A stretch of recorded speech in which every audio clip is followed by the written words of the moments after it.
El Molar es un municipio situado a 42 kilómetros de Madrid. Se accede a él a través de la autovía A1. Su nombre hace referencia a su ubicación topográfica de Muela, entre cerros. Los primeros signos de habitación que dan lugar al actual pueblo datan de la Edad Media.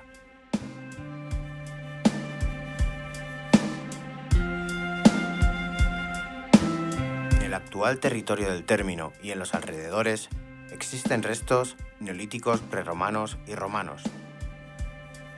De la Edad Media queda constancia documental de la existencia de varias atalayas. En el siglo VIII, en pleno proceso de la Reconquista, había formados ya 4 poblados: Aristón, Casas Viejas, Val de la Ría y La Mola. Este último núcleo sería posteriormente el Molar. Parece que los primeros habitantes de estas poblaciones fueron pastores segovianos. Una vez superado el obstáculo del sistema central, ampliaron la zona de pastos para sus ganados en una zona ya asegurada por la reconquista de la monarquía castellana. Desde el siglo VII existen menciones en distintos documentos sobre la población de La Mola. Pese al origen cristiano, el elemento musulmán y judío también fue muy importante. También se hace constar documentalmente la existencia de un importante núcleo de población morisca una vez consolidada la reconquista cristiana. En la época de dominio cristiano, durante el reinado de Alfonso VI, el Molar estuvo unido a Talamanca de Jarama y tuvo como señor feudal al arzobispo de Toledo. Es por esa época cuando aparece el nombre del Molar. Dependió de la cercana Talamanca hasta 1564, fecha en que Felipe II le concede el villazgo por sus servicios a don Antonio de Quino y Zubiarre. Los habitantes del Molar tenían como principales oficios la agricultura y la ganadería. Se cultivan cereales, legumbres y la vid. En cuanto a la ganadería, fundamentalmente es lanar.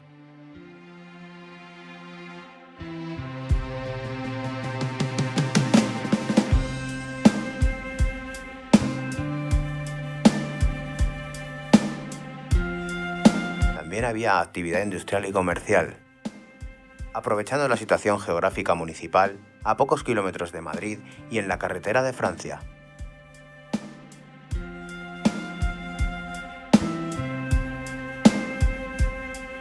Estas labores influyeron en la arquitectura urbana de la población a través de edificaciones con características tradicionales de las que todavía se conservan algunos ejemplos que merecen ser vistos.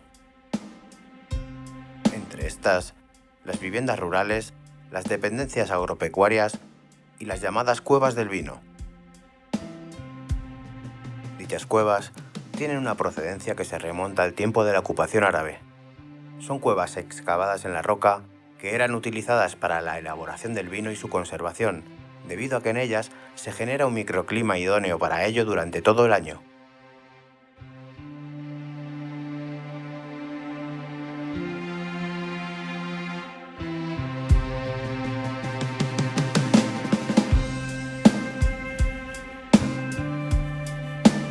Con el paso de los años, los habitantes del municipio siguieron excavando 3 de los 4 cerros que componen la Muela o el Molar. Muchas de las familias del municipio disponen de su propia cueva, a la que con los años se le añadió una bodega o lagar donde se pisaba la uva y fermentaba el vino. Más tarde, se guardaría para su conservación en las cuevas o caños, como llaman a estas los molareños.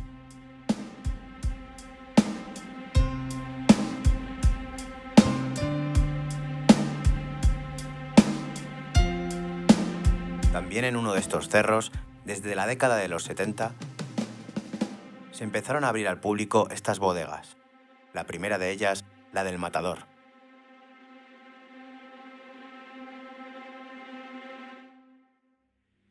Bueno, mi padre, la verdad es que tuvo una relación ya aquí con el pueblo del Molar en los años, aproximadamente en los años 60, y él venía mucho por aquí, pero venía de paso, venía a disfrutar del lugar con amigos, y entonces en esa época conoció las antiguas bodegas del vino, las antiguas bodegas, y por mediación de estos amigos pues fue conociendo a los particulares del lugar.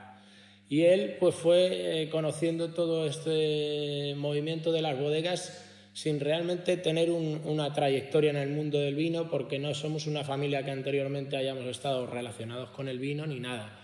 Con una trayectoria y un potencial de futuro muy importantes que no se dio cuenta tiempo más adelante, cuando él ya adquirió alguna primera bodega que la tenía para otros usos de otros trabajos que él tenía anteriormente, y entonces comenzó a darle ahí a esos lugares una vida, porque de alguna manera en esas bodegas pues él generaba a veces algún evento para amiguetes, para cerrar otro tipo de negocios que tenía, y se fue dando cuenta que muchos de estos amigos le iban solicitando: oye, ¿y no nos puedes preparar tal día un cordero, que vamos a ir unos amigos y nos preparabas un corderito con unas ensaladas y no las comías? Y mi padre pues fue eso desarrollándolo cuando entonces no estaba ni abierto al público,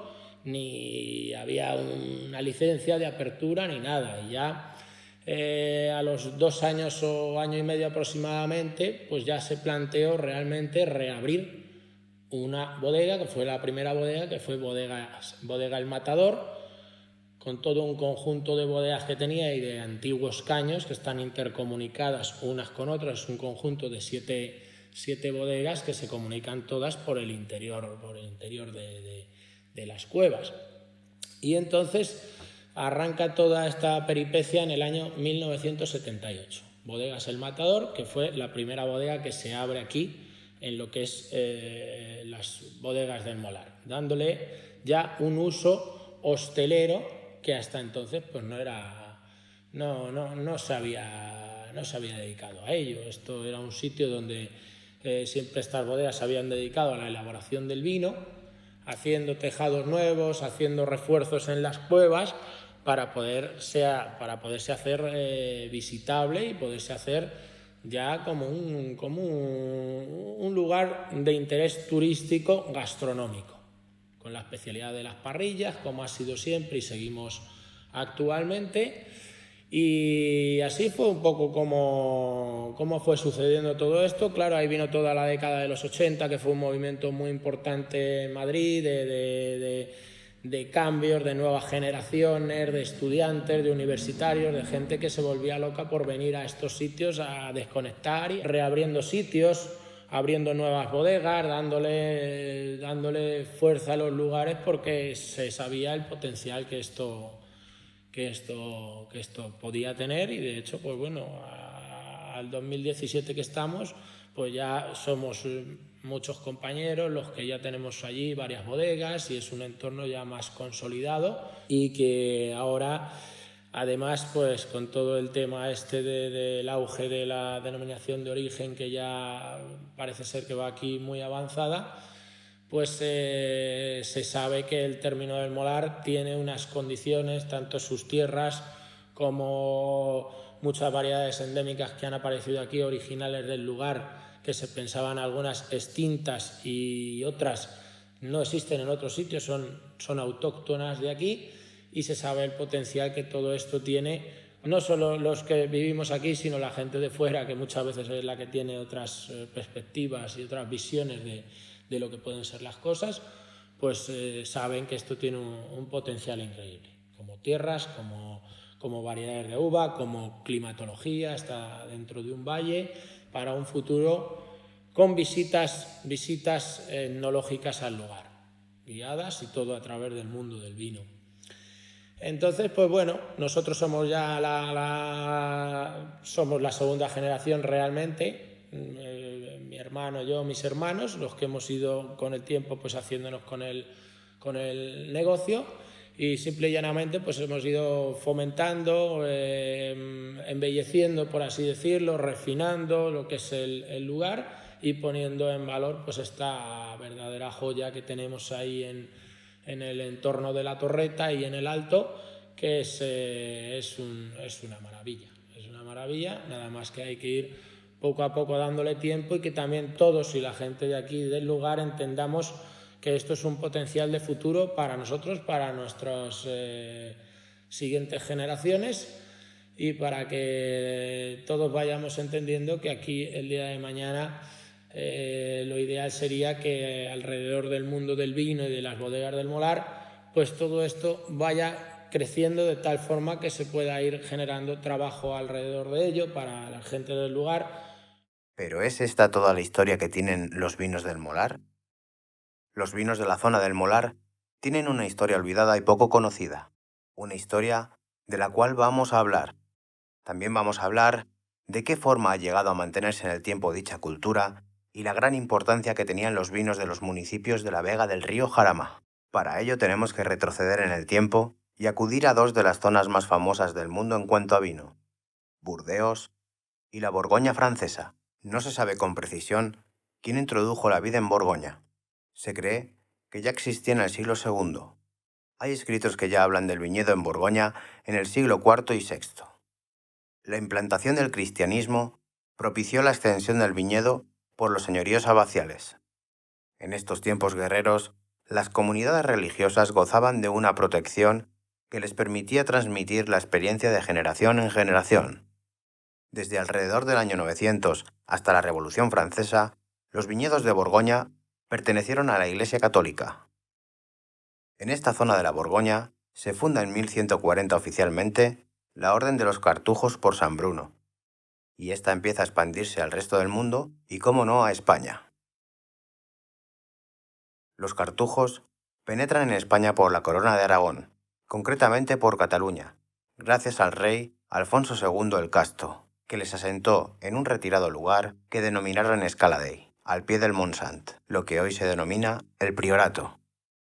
Dentro de la misma Corona de Aragón, en 1272, la orden pasó al Reino de Valencia, instalándose en la Sierra de Náquera, con la fundación de la Cartuja de Portacoeli o Portaceli.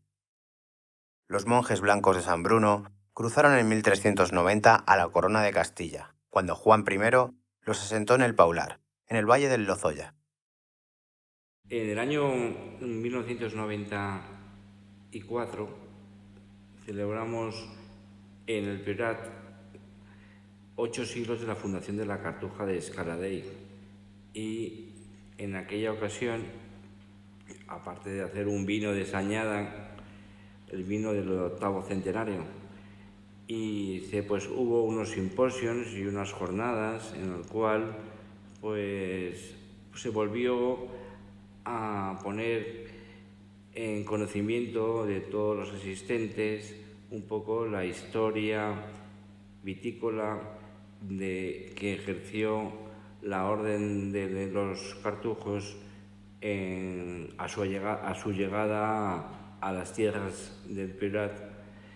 Mi familia se vinculó bastante, mi padre, mi tío, y participaron dando conferencias, documentándose, mesas redondas, y entonces pues ahí fue como yo empapé un poco esa cultura vitícola que vino de Francia, que se instaló en la comarca del Priorato, que fundó la primera cartuja de la península ibérica, y claro, enseguida supe cuál fue la segunda cartuja, que es la primera de Castilla, la que está en Rascafría, Santa María del Paular, y cuál era la zona vitícola en la cual los monjes eligieron como idónea para el cultivo de la vid y el comercio que realizaron, al menos durante 2 siglos con mucho éxito, que sirvió para seguir fundando nuevas cartujas hacia el sur. El valle alto del río Jarama fue descubierto como zona de gran importancia y producción vitícola a finales del siglo XIV, con la llegada de los cartujos. Grandes conocedores del cultivo de la vid, debido a su procedencia y a la transmisión de conocimientos durante generaciones que poseían las órdenes religiosas en la época, supieron elegir muy bien zonas para el cultivo de la vid, y una de ellas fue la ribera del río Jarama. Fundaron una de las denominadas granjas, donde cultivan la vid y elaboran vino en sus bodegas, hasta que en 1835 entra en vigor la Ley de Desamortización de Mendizábal. Durante todo este tiempo, la organizada Orden de San Bruno realizó un continuo comercio con todos los bienes que producían en dichas granjas y recaudaban en forma de diezmo en los municipios en los que tenían terrenos o derechos concedidos por la realeza para ello. La primera granja que disfrutaron desde los primeros años fue la de Getafe, que heredaron en 1393 de un noble, que al morir hizo testamento en favor del monasterio, y posteriormente fueron aumentando mediante compras y donaciones, llegando a ser muy importante. La siguiente fue la de Talamanca, en el año de 1413, aprovechando la circunstancia de que además de ser una tierra de muy buena calidad, era uno de los lugares en los que tenían concedidas las tercias reales. Así, comenzaron con la adquisición de ciertos derechos sobre el usufructo del río Jarama y posteriormente sobre otras áreas de diferentes cultivos, de tal forma que con los años llegó a ser la granja más importante. Los centros agrícolas eran tan extensos como algunos pueblos y provincias en las que se hallaban. En Segovia, 43 poblaciones.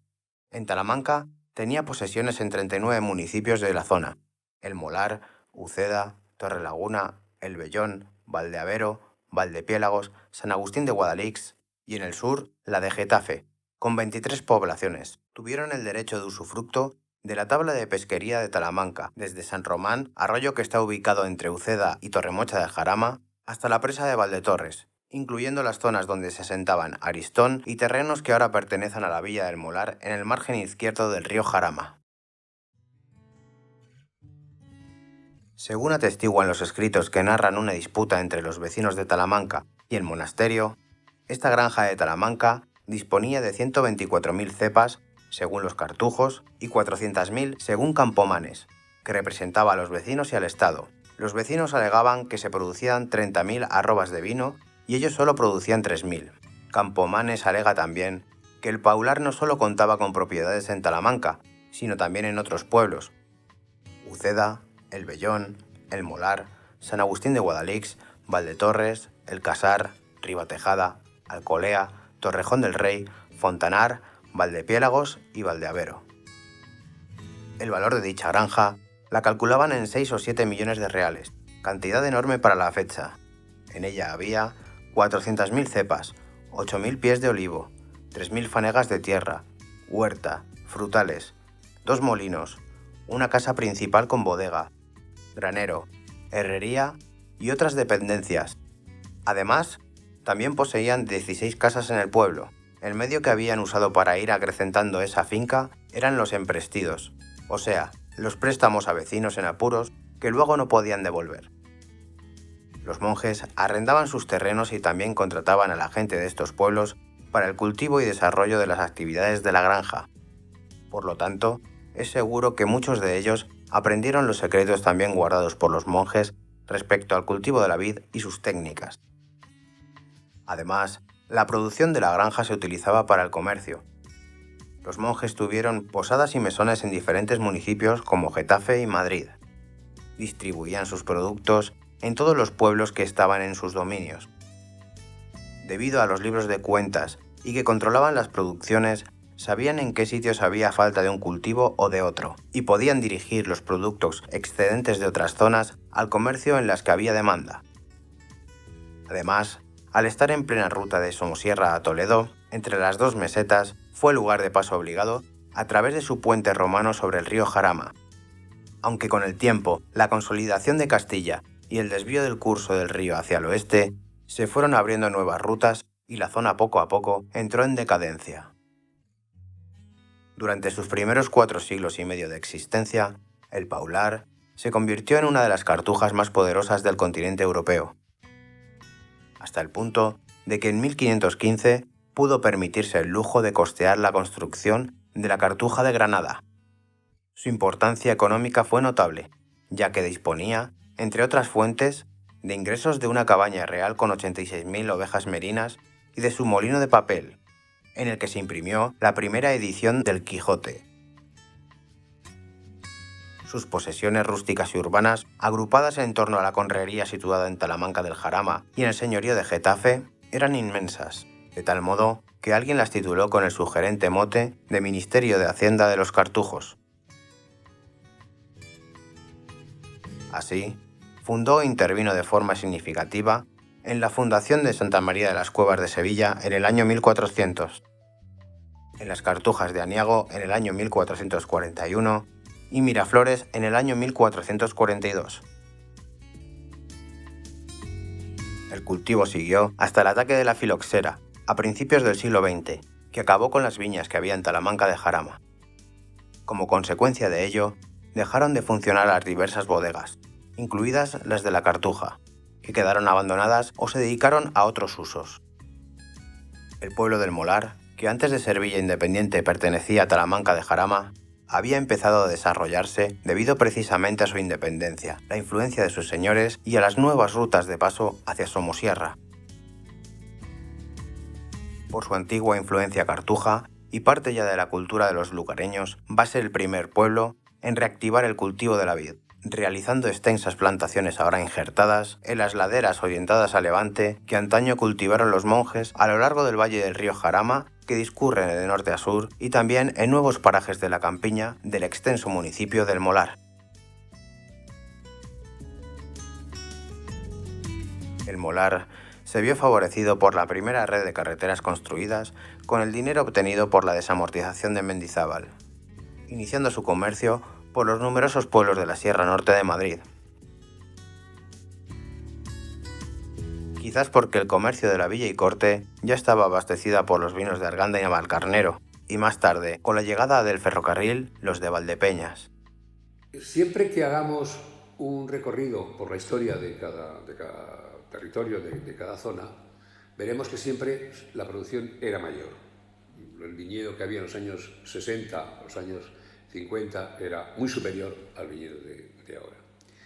Evidentemente, dentro de Madrid, dentro de la provincia de Madrid, pues los viñedos más importantes estaban en San Martín de Valdeiglesias y San Martín de Valdeiglesias, Cenicientos, Cadas o los Vidrios, y la parte oeste, Colmenar de Oreja, Arganda, etc.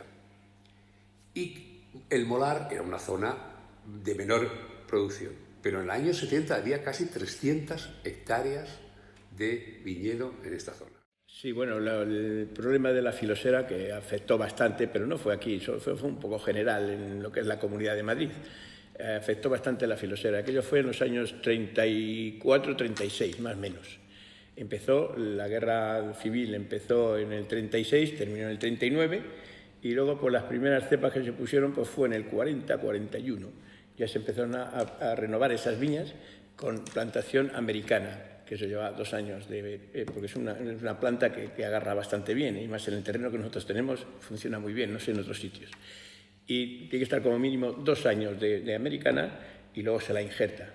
Se le pone la puba de la variedad que quieras, o sea, tinta, malvar, que ya había mucho malvar, había tinta de Madrid, que era muy buena, garnacha, pardilla, había una uva pardilla muy buena, y blanco Jaén. Eran las 3 variedades que más o menos, o 4, que se plantaban en aquellos años, te estoy hablando de los años 42-44, que fue cuando se hicieron más viñedos. Luego después se han ido poniendo algunas posteriormente, pero ya en menos proporción. Y eso ha sido lo que ha llevado a tener estos viñedos que tenemos aquí, aparte de que tenemos un suelo bastante buenísimo para eso, es muy importante también los viñedos, es muy importante el suelo. ¿Qué es lo que permite estos suelos?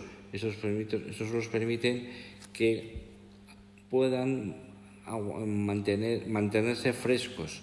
Fresco significa que la humedad persiste.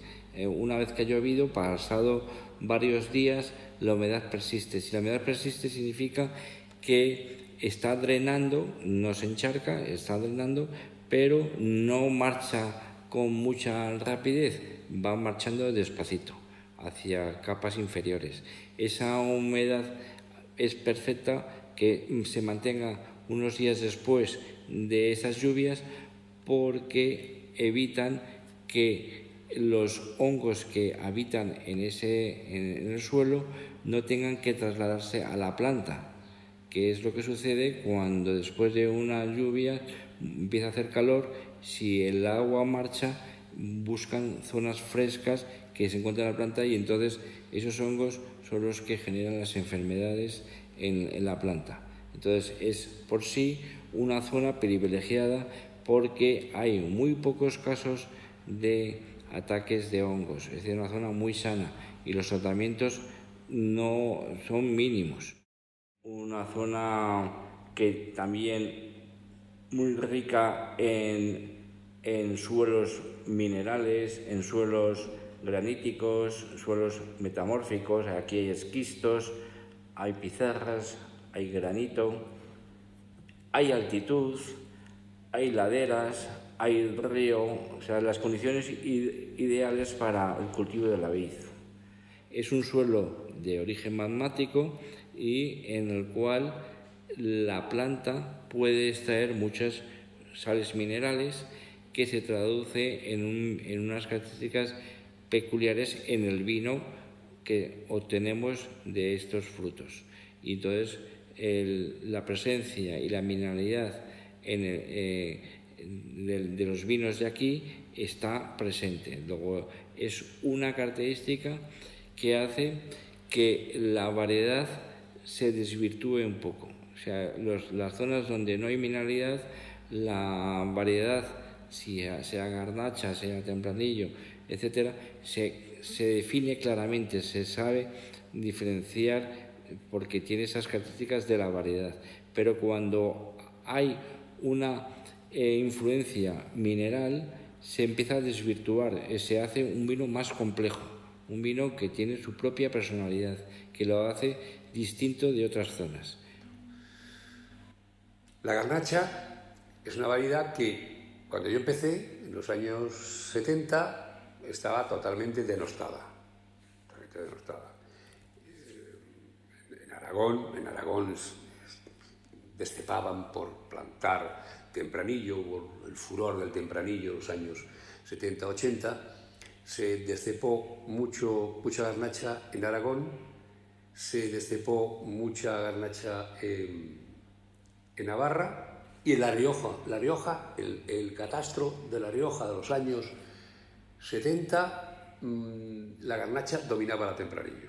Solo dominaba la tempranillo a la garnacha en La Rioja Alavesa. Por lo tanto, ojo, es decir, que esa caída de la garnacha, pues de alguna manera se debe a que la gente no se fiaba de la garnacha a la hora de envejecer.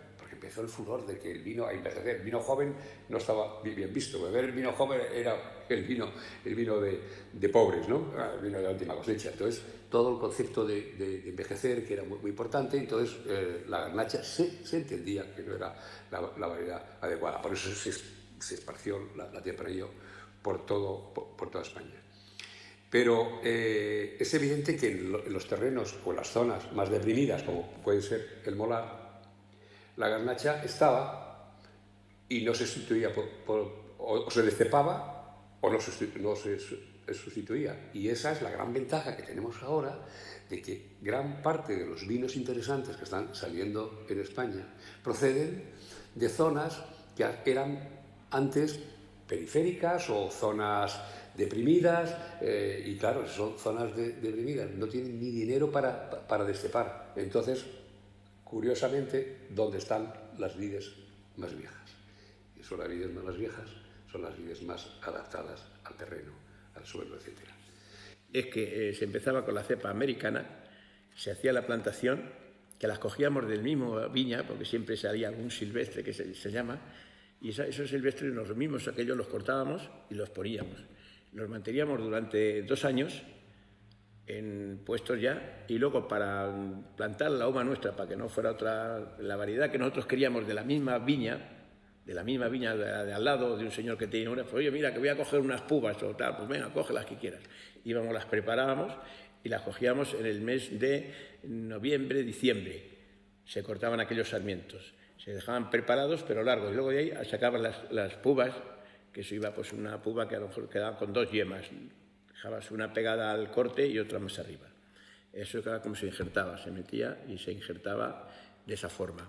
Y atarla había que ser con esparto. Era un tipo de atillos que llamábamos, que lo usábamos también para la mies, para secar el trigo, atábamos con aquello mismo, se ataba. Porque si le ponías otro tipo de atadura, fuera cuerda, fuera goma, no existía, porque entonces no existían gomas.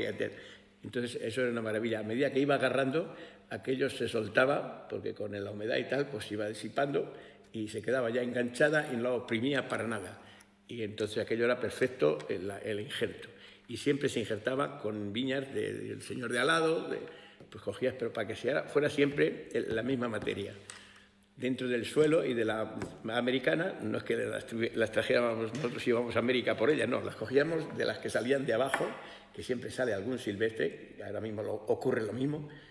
Otra de las similitudes que he encontrado entre el Valle del Jarama y la Borgoña es que la variedad que predomina es, en el caso del Jarama, es la garnacha. Aquí los viticultores llaman el garnacho, pero bueno, es la garnacha, que es la variedad de las más extendidas de la península ibérica y también presente en Francia y en otros países vitícolas. Se sabe que la garnacha tiene su origen en el Valle del Ebro y de ahí se ha extendido por toda la península. La garnacha es una de las variedades que se volvió a plantar después del ataque de la filosera porque de ella se recuerda su capacidad de producción. Bueno, en comparación con la Borgoña, allí utilizan la Pinot Noir. La Pinot Noir es una prima hermana de la garnacha, se dice que es una modificación una de la otra o una adaptación distinta, pero tienen características en su ollejo, en su piel, en el color, en el tamaño. Puede considerar que la Pinot Noir y la garnacha sean primas hermanas. Y entonces, si aquí predomina la garnacha, es también en influencia de que siempre se ha utilizado. Se ha utilizado porque sabemos que después de la filosera, con los injertos se utilizaba la madera de las viñas que quedaban.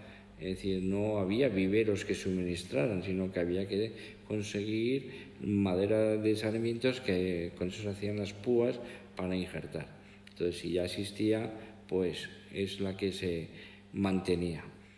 Sí, bueno, pues mira, esta pregunta que me haces, yo te puedo contestar debido a ya mi edad, de que tengo un poco de experiencia de cómo se elaboraban antes los vinos aquí, pues eran pues de unas formas bastante pésimas, porque se pisaba la uva, se pisaba en el suelo. Entonces, ahí lleva unos trabajos bastante fuertes. Había quien zarandeaba la uva. Eso de zarandear es una palabra antigua que era eficaz. Y eso de zarandear era que era como una criba que iba puesta así, y entonces lo daban allí y el escobajo se quedaba arriba porque evidentemente quita asperezas. Pero era muy trabajoso.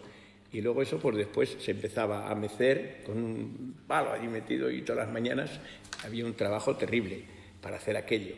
Y luego la experiencia que se tenía no se veía si estaba de temperatura bien, mal, porque no había sistemas para poder controlar aquellos eventos que se existían entonces. Y bueno, pues el tema de ¿y cuándo ha caído la tinaja? Bueno, pues cuando se veía que estaba meciéndola, luego se mecía 2 veces, por la mañana y por la tarde. Era bajar el mecer, era bajar la casca para que no se resecase. Que cuando ellos sabían que el vino estaba ya en forma para poderle sacar, que decía, vamos a pinchar la tinaja. Pinchar era poner la canilla y despacito iba saliendo. Era cuando arriba se veía un charco. Ya era cuando, porque claro, al fermentar, ya cuando la casca ya está el vino formado, pues baja la casca y se queda el charco. Y pues ya estaban todos tan contentos, venga, pues vamos a pinchar la tinaja. Y ese era el sistema de los principios de entonces. Bueno, se vio la necesidad de hacer una bodega porque estaban las bodeguitas pequeñas, que unos tenían 2 bodegas, otros tenían 3, se llevaba mucha mano de obra y entonces pues se dijo, bueno, pues vamos a poder lograr hacerlo una cooperativa o un SAT, o entonces era un grupo sindical, y se llegó a un acuerdo porque en cada bodega, que habría a lo mejor, somos 40 socios, 40 bodegas por lo menos había, y cada bodega pues tenía 2 o 3 personas constantemente funcionando en la bodega.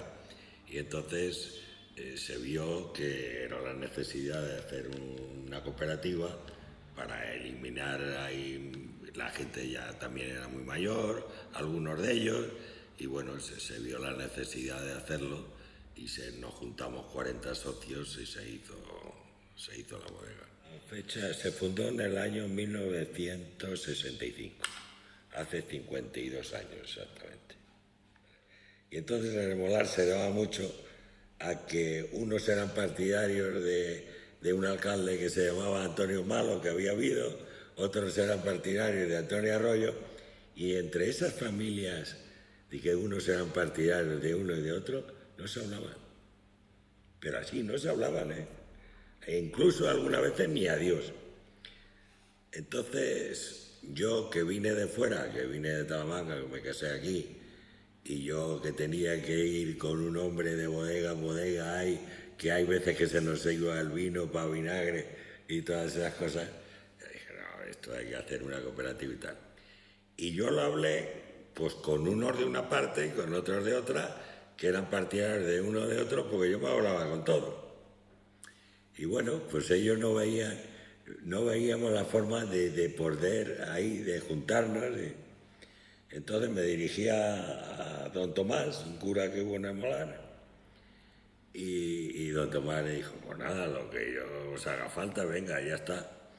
Y lo juntamos en el salón de sesiones y de allí salió hecha la bodega. Pusimos a Fidel Iglesias de presidente en principio, y luego íbamos poniendo pues un vocal de un partidario de un alcalde y el otro un vocal de otro, y así yo me quedé de secretario y así lo hicimos y funcionó muy bien.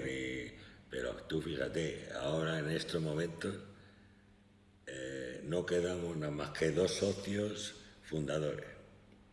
Los demás han muerto, son ya herederos.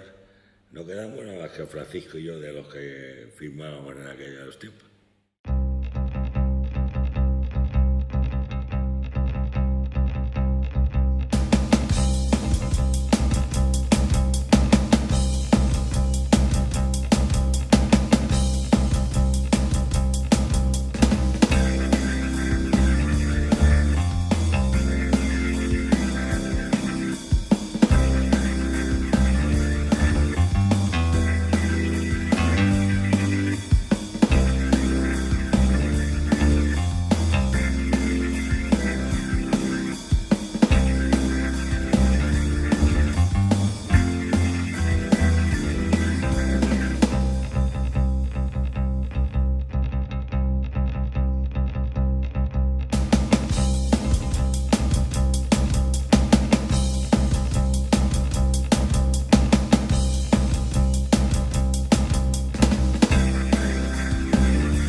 Las noticias que tengo es que antiguamente bastante gente de aquí del municipio, al ser agrícola, vivían de lo que era la producción que sacaban de vino, que a la vez también lo exportaban, por así decir, que lo vendían a los diferentes puntos de la sierra, o hacían el trapicheo entre ellos, daban vino y a ellos les daban otro tipo de legumbres o le daban otro tipo de productos.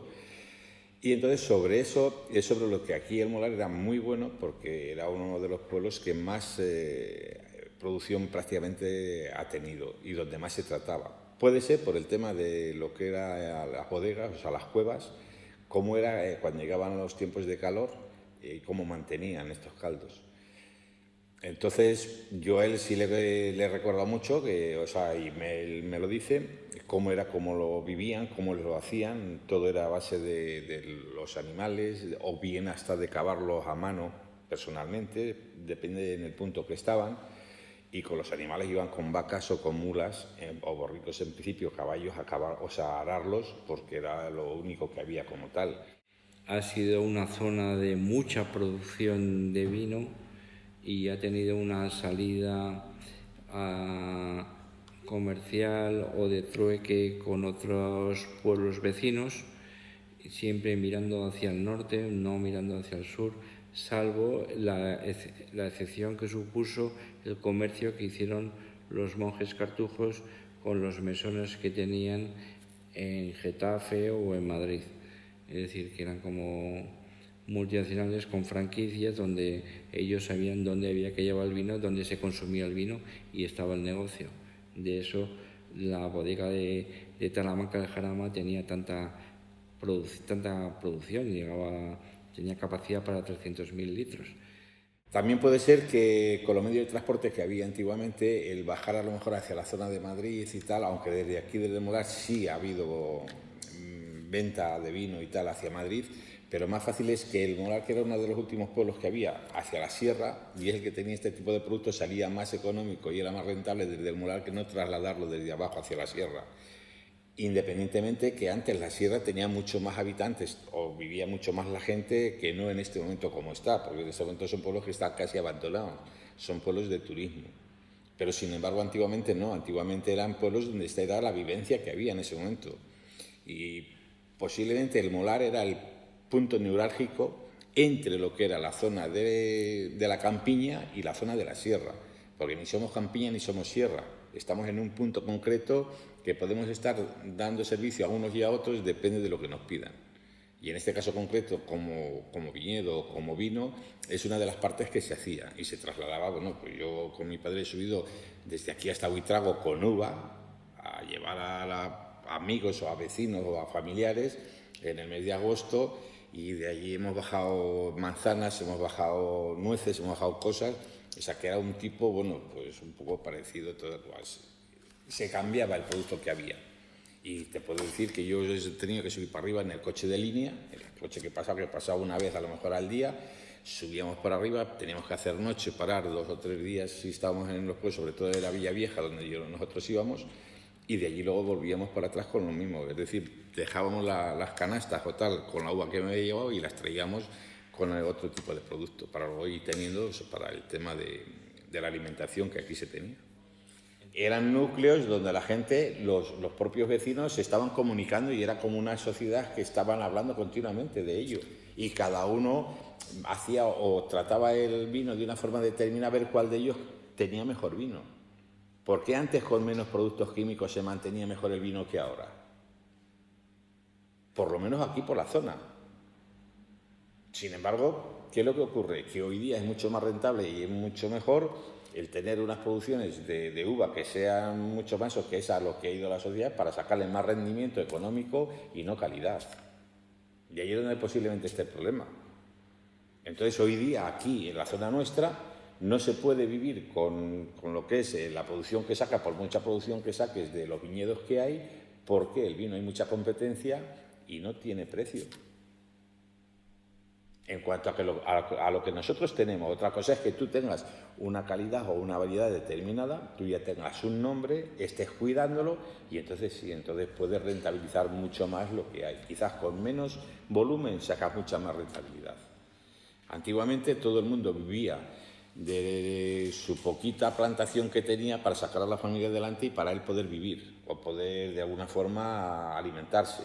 Pues eso, la verdad es que siempre se ha tenido más predicción por la parte que se llama las suertes, que es evidentemente, bajando por el Jarama, la parte de la derecha, porque en cuanto sale el sol ya está ensolada y no sé qué pasa, que eso viene muy bien. Para la uva, sobre todo, toda la que esté de cara al sol le da color, le hace una maduración distinta y observamos que esa zona es bastante buena. Luego hay otros parajes que pueden ser los tintos, que eso ya pasa al río San Agustín, la zona de los tintos, que también ha habido bastante viñedo, y eso ya pues también tiene más riesgo de heladas. Fíjate que estamos dentro, hay a lo mejor pues 3 kilómetros de una zona a otra, ¿no? pues esa zona le afecta más el hielo porque está más mirando a la sierra.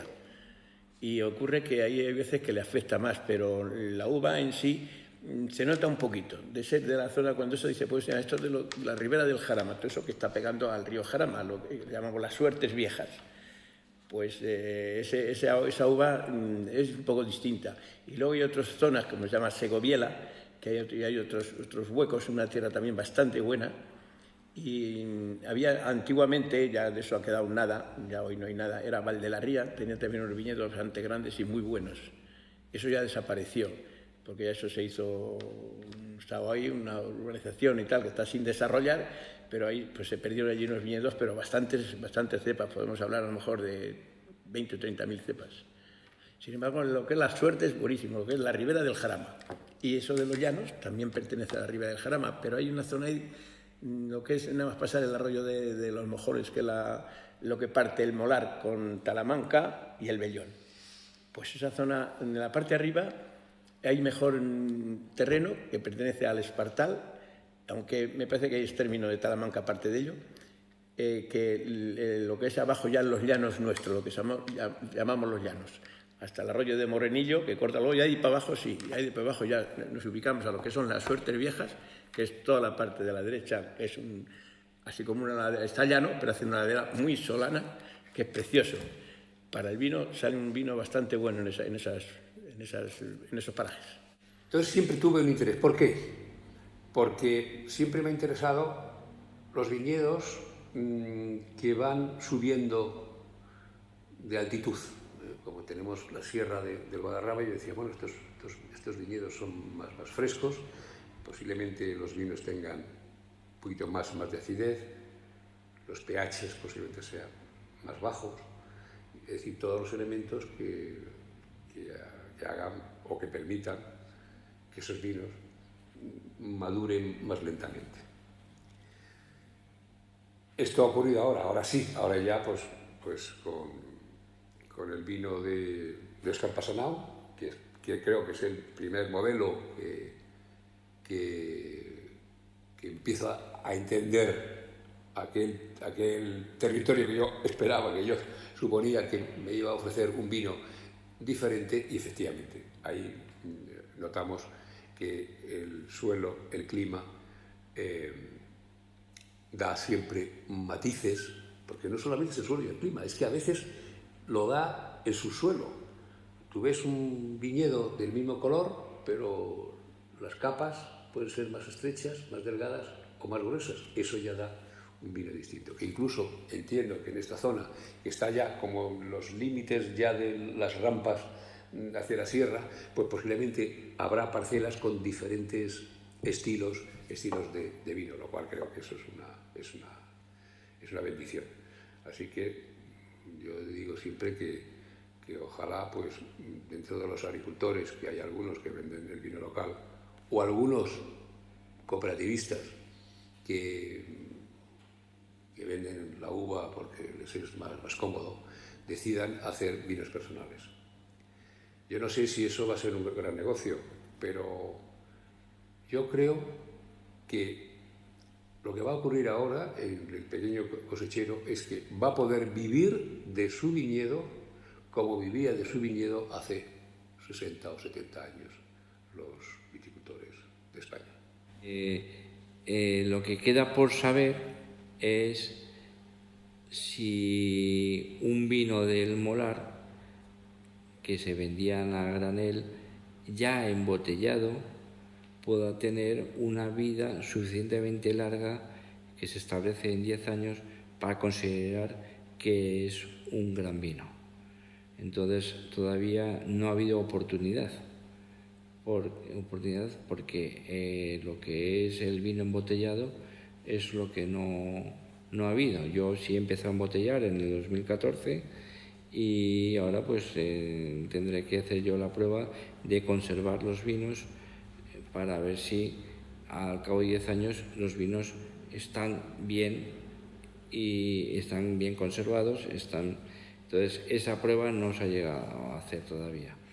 Eso es lo que marca una gran zona de otra gran zona. Es decir, se sabe que los vinos de Burdeos son los más longevos, utilizan variedades muy adecuadas como el Cabernet Sauvignon, el Cabernet Franc, el Merlot, alguna participación también de uva blanca.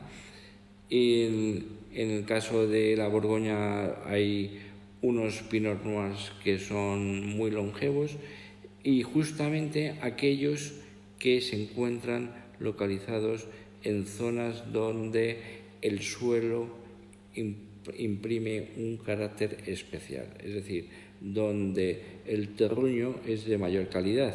Los franceses siempre se han caracterizado en saber clasificar los tipos de suelo, igual que antes se comentaba que en la misma ladera hay una parte que es la zona de Village, otra parte más alta que es Premier Cru y luego el Gran Cru, la parte de más prestigio, la parte intermedia de la ladera.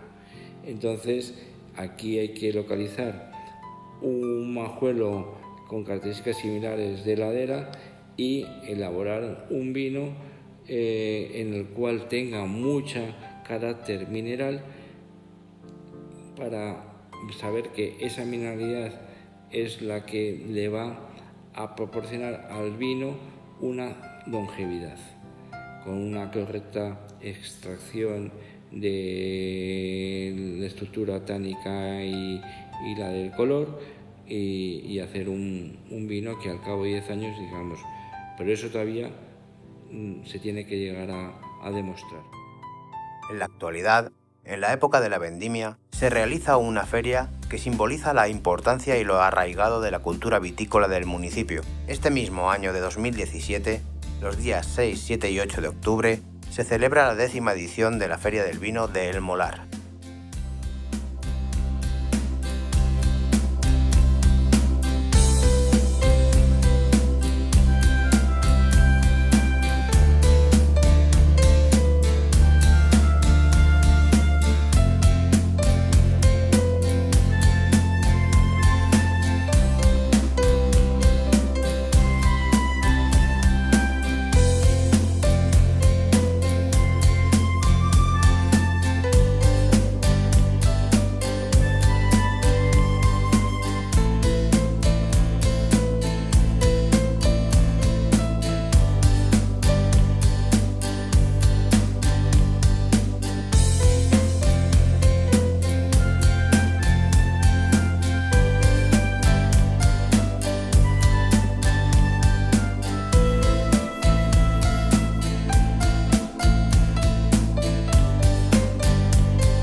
Para mí, descubrir la zona del Molar fue realmente algo inesperado, ¿no? Porque el Molar es el típico pueblo, más bien que queda junto a la Nacional 1, que nadie piensa que esconde una tradición vitícola importante, ¿no?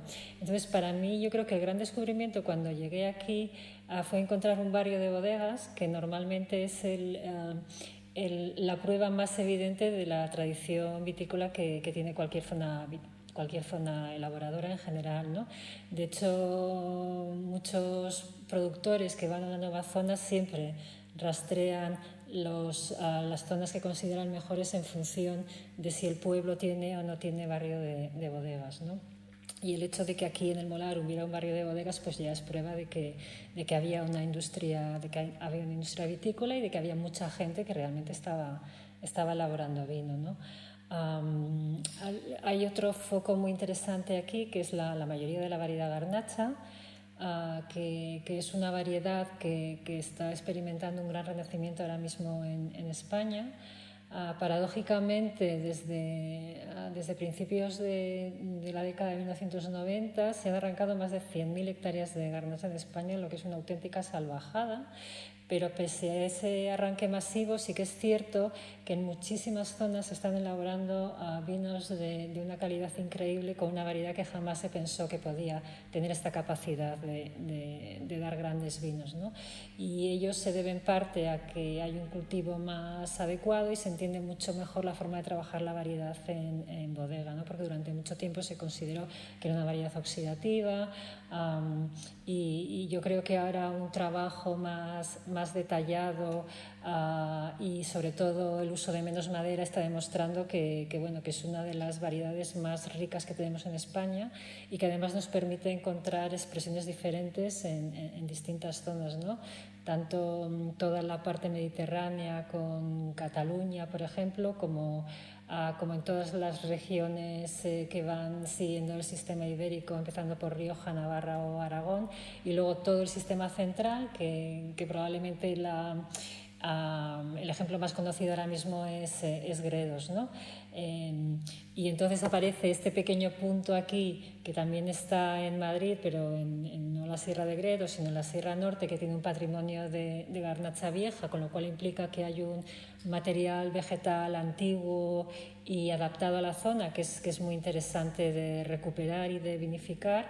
Y yo creo que pese a que realmente todavía no hay muchos elaboradores, y sí que es cierto que la zona tiene que crecer y desarrollarse, tiene que haber un trabajo orientado al vino de calidad, pero sí que el potencial es importante, y además el tipo de vino que se puede hacer, digamos que está un poco a tono con las tendencias de lo que está funcionando ahora, y es un argumento más para probar una garnacha diferente de otra zona en España, ¿no? Y ponerla al lado de otras muchas garnachas. Yo creo que otra tercera pata del gran potencial que tiene el Molar es la variedad de suelos que tiene, siendo una zona relativamente pequeña, con 300 hectáreas, pero según el estudio que hizo el IMIDRA, los técnicos vieron que prácticamente estaban representados casi todos los suelos de la Comunidad de Madrid, incluso había suelos que no había en otras subzonas de Madrid, ¿no? Y entonces ese potencial de suelos diversos a largo plazo, y dentro de una filosofía general en España que cada vez está más orientada a trabajar terruños y viñedos más concretos, pues también implica un cierto potencial, ¿no? Y quizás el hecho de que estemos hablando también de vinos de Madrid, ¿no? Con esa ciudad enorme que tenemos aquí al lado y que es un mercado potencial natural, que durante muchos años Madrid no ha consumido los vinos de Madrid, pero eso en los últimos años, sobre todo con el boom que ha habido en Gredos, está cambiando, y ahora tú vas a un restaurante de Madrid y tienes vinos de Madrid en la carta. Pues yo creo que la zona del Molar también debería aprovechar eso, ¿no? Y conseguir que la gente de Madrid venga aquí, que vea el barrio de bodegas, que experimente el vino, ¿no? Porque al final el vino es compartir, es tener una experiencia, es ver un paisaje, es disfrutar con los amigos, ¿no? Y yo creo que este escenario también tiene potencial para ello. Aunque probablemente haya que pasar de una viticultura de fin de semana y tiene que haber una profesionalización, y tiene que haber un desarrollo, y tiene que haber una voluntad de elaborar vino de calidad, ¿no? Lo que fue que el sindicato luego pasó a ser una sociedad agrícola de transformación, una SAT, Y bueno, pues como ya hemos visto, tuvo momentos de mucha comercialización y bueno, pues tampoco venían a comprar uvas las grandes embotelladoras. Cuando aquello desaparece, pues subsiste con el consumo local y los pueblos de la sierra que se acercan a comprar vinos, pero nunca hizo una comercialización embotellada bien con distribuidores en Madrid, ¿no? Entonces, ahora es lo que yo he iniciado y espero seguir y crecer y volver a valorar, a que el viticultor valore su propiedad y vuelva a cuidar su viña y que puedan vivir de la vid. Si es así, hay comercio, entonces toda la cadena, desde el viticultor, el elaborador, pues estará cubierta y por lo tanto todo el mundo tendrá su beneficio. Si falla un eslabón de la cadena, pues entonces es cuando el viticultor dice: no me interesa hacer este trabajo porque no tengo el rendimiento.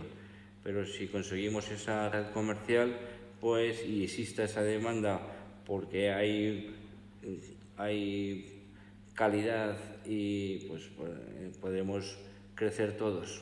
El pueblo principalmente porque tiene los recursos naturales y lo único es la gestión comercial. Igual que aquellos monjes supieron vender una gran cantidad anual de vino en sus mesones de las zonas de paso que había entre Toledo y Madrid, y en Madrid, pues igual ahora mismo con tabernas, restaurantes, tanto en Madrid como en otras poblaciones, pues hay posibilidad comercial, y no digamos si conseguimos exportar a Europa o Estados Unidos, que también si conseguimos hacer vinos de calidad y se empiezan a valorar, pues es un objetivo a alcanzar.